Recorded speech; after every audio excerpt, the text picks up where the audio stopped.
How to delete your Binance account. What's up everyone, in today's tutorial I'm going to be showing you guys a quick and easy way to easily delete your Binance account permanently. But before getting started, don't forget to hit the like button down below and subscribe to the channel.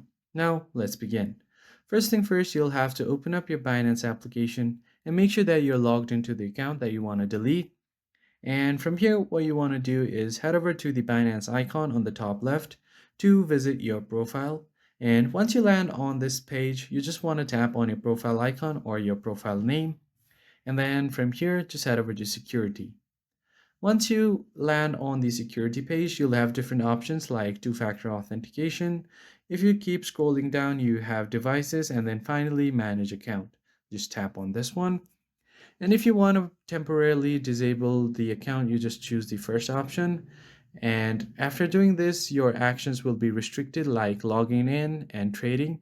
You can choose to unblock the account at any time. This action will not delete your account, but if you permanently want to delete it, just go ahead and tap on delete account.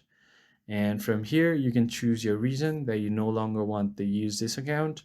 Then tap on continue. Now here is a short notice about your personal data retention. So just tap on continue. And from here, if you have any assets, then you can withdraw your assets before you delete your account. And then tap on I agree to forfeit all of my remaining assets in my account. But if you don't want to do that, you can first withdraw all of your assets and then delete your account. Then simply tap on delete account and you'll be good to go. I hope you found this tutorial helpful. I'll catch you guys on the next one.